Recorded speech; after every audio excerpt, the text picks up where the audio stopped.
Ah, je suis en train de me cultiver un peu parce que on va parler aujourd'hui du décement. Cet étrange petit mammifère avec sa trompe et ses pattes palmées, il est pas mignon? Bah, c'est un peu l'ornithorynque français. Et pour en savoir plus sur cette espèce, on va à la rencontre de Mélanie Nemoz du Conservatoire des espaces naturels. Elle va nous parler du life décement. Qu'est-ce que c'est un life? Qu'est-ce que c'est le décement? On va en parler tout de suite.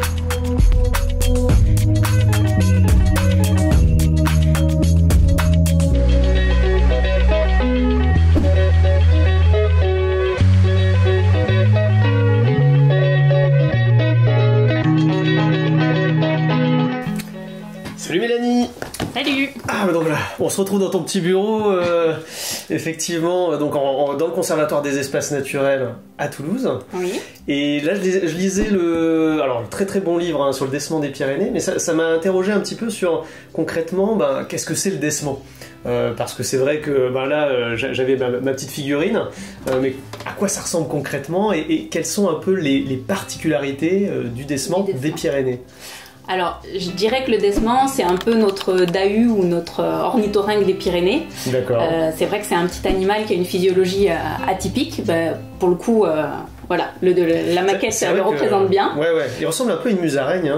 Oui, alors c'est plus gros, hein. C'est un peu plutôt apparenté à la taupe, c'est de la même famille que la taupe. Ça a un corps un peu trapu, la taille à peu près du poing d'un adulte, une longue queue de rat. En fait, des tout petits yeux minuscules qu'on aperçoit à peine, des grosses pattes palmées et puis surtout l'élément très caractéristique, c'est sa trompe. Donc une véritable trompe, comme l'éléphant. Ouais, tout à fait.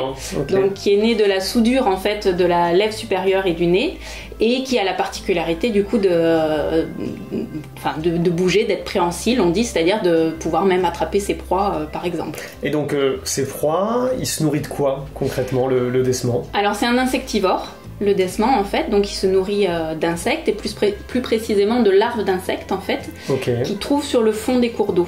Ah oui, donc il plonge, hein, c'est ça le décement. On le voit très bien sur le Voilà, exactement.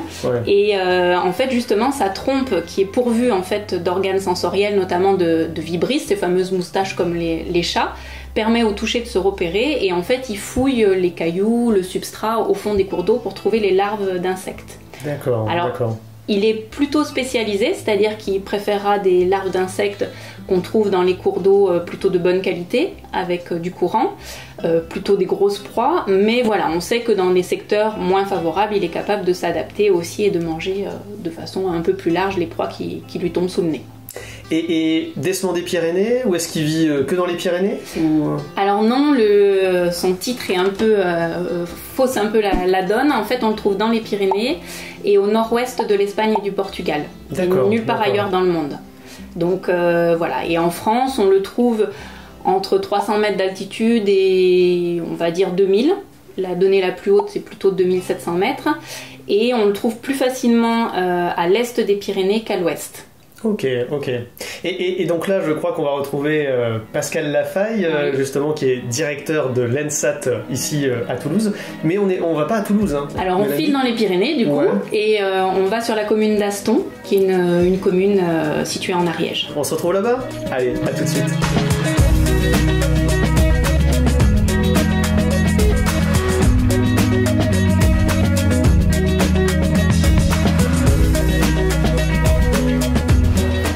Bonjour Pascal. Bonjour Guillaume. Ça va bien? Très bien, très bien. Donc là en pleine prospection sur le décement. C'est ça, on est en pleine prospection sur le décement, on essaye de le découvrir s'il est présent dans cette rivière. Et c'est un animal très discret, hein, le décement. Le décement est un animal très discret, donc pour pouvoir étudier un animal, il y a trois façons de faire. Soit on le voit, soit on entend, soit on va chercher des traces. Et donc pour le décement, on va chercher quelques traces, c'est-à-dire les crottes qu'il peut laisser. C'est un excrément de décement? C'est tout à fait un excrément de décement. D'accord. Et on le trouve, alors on voyait avec Mélanie justement regarder un peu sur les cailloux, parce que c'est sur les cailloux qu'on retrouve ces excréments, c'est ça? Il va déposer ces excréments sous les cailloux, ou sur les touffes de mousse, ou dans des endroits un peu discrets. Donc il faut qu'on cherche un peu partout dans la rivière. Donc ça demande d'être assez minutieux, j'imagine, pour trouver... être très minutieux pour pouvoir trouver de telles traces, de telles crottes, de telles fesses, et surtout pas se tromper avec d'autres espèces. Oui, d'accord. Et pourquoi on étudie le décement? Quel intérêt d'étudier ce petit animal?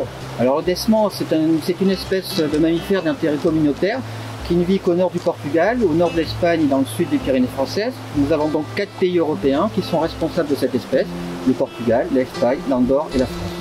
D'accord, ok. Et en France, on a, je crois, le conservatoire des espaces naturels d'Occitanie qui contribue. Tout à fait, Guillaume. On travaille en concertation étroite avec le conservatoire d'espaces naturels d'Occitanie pour étudier cette espèce afin de pouvoir le protéger, mais aussi conserver et restaurer ses habitats.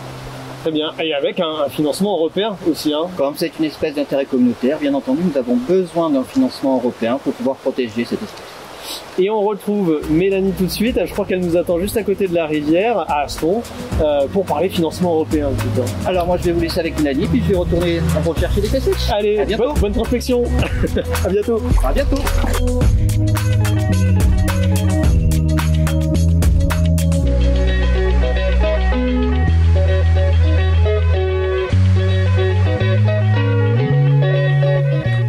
On se retrouve, Mélanie? Et oui, sur le terrain cette fois-ci. Cette fois-ci sur le terrain, on vous a vu avec Pascal fureter un peu le long du cours d'eau pour essayer de découvrir des traces du décement. Et pour faire ces études, il faut de l'argent. Quels sont un peu vos financements? Pascal a dit qu'il y avait des financements européens. Oui, tout à fait. Alors, c'est vrai que c'est compliqué de mobiliser des financements conséquents sur une seule espèce, donc on est obligé de diversifier un peu nos sources, mais on a pas mal recours depuis quelques années au financement européen. Par exemple, le décement a fait l'objet d'un programme LIFE. D'accord. LIFE, c'est quoi? C'est l'acronyme de l'instrument financier pour l'environnement. C'est un outil financier de la Commission qui est dédié à la préservation de l'environnement et du climat. Et il n'y a pas que le LIFE décement, il y a d'autres LIFE aussi sur d'autres espèces. Exactement, ouais. Sur d'autres espèces ou sur d'autres thématiques. La gestion des habitats naturels, par exemple, la prise en compte de la biodiversité dans les exploitations agricoles, etc. Et l'Europe s'engage fortement pour la biodiversité. Pourquoi est-ce important, justement, sur des espèces comme le décement des Pyrénées, d'avoir des financements européens? Alors, l'importance, c'est que ça permet de lever des financements beaucoup plus conséquents que dans des programmes normaux. Là, par exemple, sur le LIFE décement, on avait 50% de cofinancement de la Commission européenne. Donc, pour un euro mis par un financeur classique, on a 1 euro de la Commission. Et du coup, ça permet de mener des actions beaucoup plus ambitieuses et d'avoir une véritable émulation avec de nombreux acteurs, que ce soit les chercheurs, par exemple, comme Pascal, ou des acteurs de terrain, ou des maîtres d'ouvrage qui réalisent des travaux, par exemple, dans l'habitat du décement. Et justement, en parlant de travaux, les financements européens ont permis d'améliorer justement la prise en compte du décement, de faire des études pour connaître les aires de répartition du décement des Pyrénées. Mais il n'y a pas que ça aussi, il y a aussi la mise en place de dispositifs, d'outils en fait, justement pour protéger le décement. Oui, tout à fait. Alors c'est vrai que Pascal vous a plutôt présenté le côté un peu recherche, mais toute cette acquisition de connaissances permet du coup de mener des actions concrètes ensuite sur le terrain, d'amélioration de son habitat, des actions aussi de recommandations pour une meilleure prise en compte de l'espèce. Donc on a édité par exemple des livrets à destination des maîtres d'ouvrage qui réalisent des travaux en rivière. Et puis plus largement, après, de communiquer aussi auprès du grand public. C'est vrai qu'il y a toute une démarche de sensibilisation sur cette espèce qui est encore peu connue.